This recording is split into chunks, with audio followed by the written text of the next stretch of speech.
The path that led nowhere and everywhere. In a quiet country beyond the last row of hills, there was a path that everyone knew and no one followed. It began at the edge of a small village called Loom, just where the meadow grass turned pale and the trees grew close together. The path was narrow, lined with smooth stones and soft moss, and it slipped gently into the forest as if it had somewhere important to go. But according to the villagers, it led nowhere. No map showed it. No traveler spoke of where it ended. Those who had tried to follow it always returned before sunset, confused and quiet, saying only that the path seemed to turn them around without warning. One moment they were walking forward, and the next they were back near the meadow, with birds singing above them and the village roofs in sight.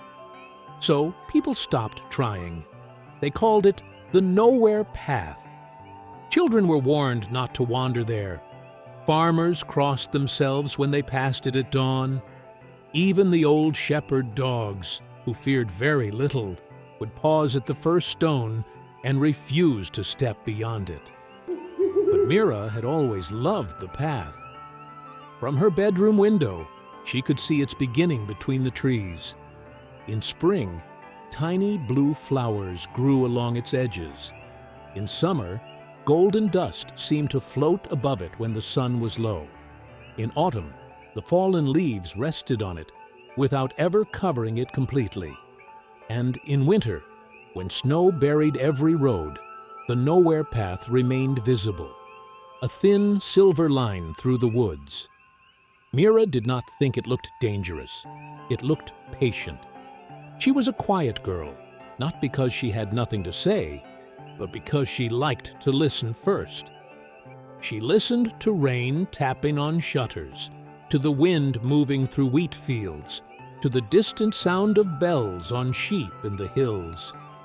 Most of all, she listened to the silence that lived between sounds. One evening, when the sky was turning lavender and the first star appeared above the forest, Mira stood at the edge of the meadow and looked at the path. The village behind her was settling for the night. Lamps glowed in windows. Smoke curled gently from chimneys. Somewhere, someone was closing a gate. Mira had not planned to walk the path that evening, but the first stone at its entrance gave off a faint silver light, then the second, then the third. One by one, the stones began to glow, not brightly, but softly, like moonlight resting on water. Mira stepped closer. The air around the path was warmer than the air in the meadow. It smelled of moss, rain, and something sweet she could not name. She looked back once at the village. Then she stepped onto the path. Nothing happened at first. There was no great wind, no sudden sound, no door opening in the trees. Only the gentle press of moss beneath her shoes and the soft glow of the stones ahead. Mira walked slowly. The forest welcomed her in layers. At first, she could still hear the village behind her. A dog barking once, a cartwheel creaking, a voice calling someone indoors. Then those sounds faded, and the forest sounds rose around her instead. Leaves whispered overhead. A night bird called from somewhere far off. The path curved between tall trees whose trunks were silver in the fading light. After a while, Mira noticed something strange. The path did not branch. It did not climb steep hills or dip into valleys. It simply continued, steady and quiet, turning just enough that she could never see too far ahead. She walked for what felt like a long time, yet she did not feel tired. The deeper she went, the softer the world became. The air seemed to slow. The spaces between her steps grew wider. Even her thoughts, which usually moved like minnows in a stream, began to drift peacefully apart. At last, the trees opened into a clearing. In the center stood a wooden signpost, It was old, weathered by years and seasons, but its arrows were perfectly clear. One pointed left, one pointed right, one pointed straight ahead, one pointed back the way she had come. Mira stepped closer and read the words carved into the wood. The left arrow said, "Somewhere you have been." The right arrow said, "Somewhere you have lost." The forward arrow said, "Somewhere you are going." And the arrow pointing back said, "Somewhere you still are." Mira blinked. She read them again. The words did not change. A soft laugh escaped her, not because it was funny, but because it felt like the sort of thing a dream might say if it wanted to be kind. She looked down each path. To the left, she saw a warm, golden light between the trees. It reminded her of summer afternoons and open windows. To the right, mist gathered low over the ground, pale and blue. Ahead, the path glowed faintly, disappearing beneath an arch of branches. Behind her, the way home waited, calm and familiar. Mira did not know which way to choose, so she listened. The left path hummed softly like bees in clover. The right path sighed like wind over water. The path ahead was silent, and from behind her came the quiet rhythm of her own breathing. She chose the path ahead. As she walked beneath the arch of branches, the forest changed. The trees grew taller, their leaves turning from green to silver. Tiny lights appeared among the roots, blinking slowly, as if the earth itself were dreaming. The sky above was no longer lavender but deep blue, scattered with stars that seemed much closer than stars should be. The path led her to a hilltop. From there, Mira could see 1,000 places. Below her lay the village of Loom, small and warm beneath its evening lights. Beyond it stretched fields, rivers, mountains, forests, and distant towns she had never visited. She saw ocean shining under moons she did not know, deserts glowing at dawn, gardens hidden behind high walls, roads winding through cities filled with lanterns. Everywhere. The path had led her everywhere. Mira stood very still. She could not understand how all those places could be seen from one hill.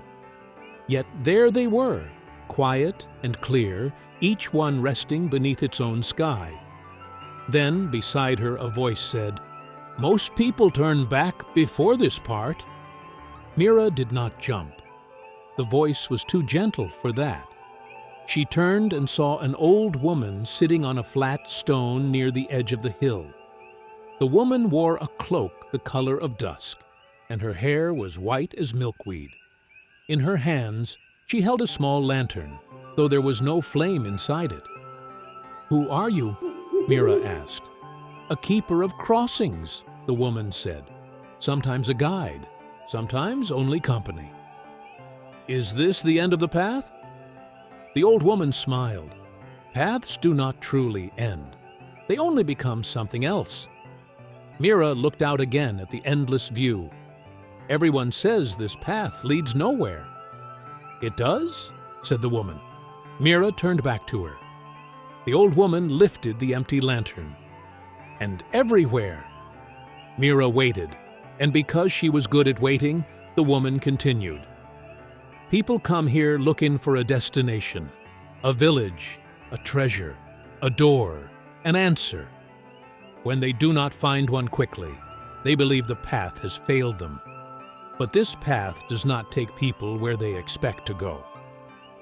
"Where does it take them?" The woman looked at her kindly. "Where they are ready to notice." Mira thought about the signpost.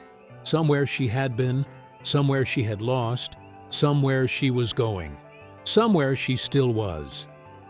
Why did it let me come this far? Because you listened.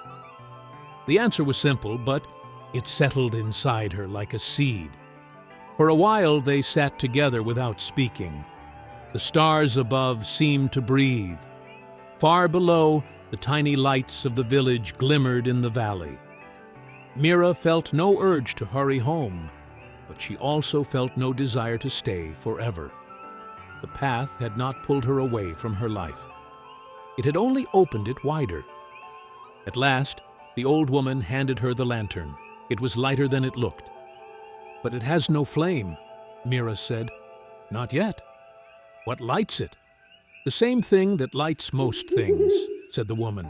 "Attention, kindness, wonder, the courage to walk slowly." Mira held the lantern in both hands. A small glow appeared inside. Not fire, not magic exactly, more like the warm color of understanding. The old woman nodded. "There it is." Mira looked at the lantern, and then at the many worlds below. "Can I come back?" "You may always walk a true path again," the woman said, "but it may not show you the same thing twice." "That sounds fair." "It is more than fair," the woman said. "It is alive." The hilltop began to soften around the edges. The stars blurred gently. The distant oceans, deserts, gardens, and cities folded into mist. Mira knew it was time to return. She turned toward the path. This time, there was no need to choose. The way home shone clearly before her, silver stones winding through quiet trees. When she looked back, the old woman was gone. Only the flat stone remained, and above it, a single star burned brighter than the rest. Mira walked home with the lantern in her hands. The forest no longer seemed deep. It seemed familiar, like a room she had only just learned to recognize. The trees leaned gently over her. The moss held her footsteps. The little lights among the roots faded one by one as she passed, as though bowing goodnight. Soon she heard the village again. A gate creaked. A cow shifted in its stall. Someone laughed softly behind a closed door. Mira stepped out into the meadow. The nowhere path behind her looked ordinary once more, its stones dark beneath the night. But the lantern in her hands still glowed, soft and steady. Her grandmother was waiting by the cottage door. She did not ask where Mira had been. She only looked at the lantern and smiled. "So," she said quietly, "it showed you something." Mira nodded. "What did you find?"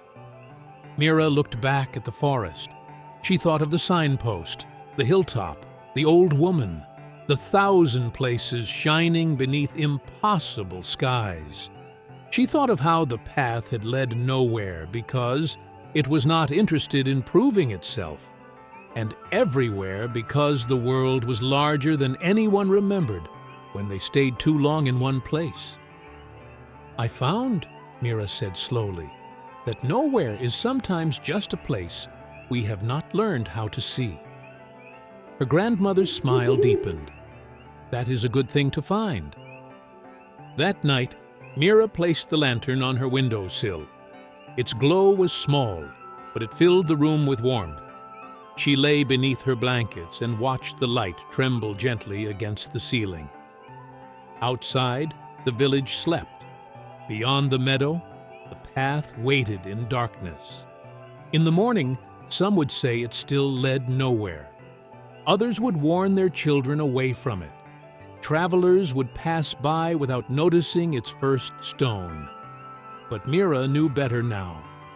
The path did not need to be understood by everyone. It was enough that it remained. For the quiet ones, for the lost ones, for those who could walk without demanding an answer.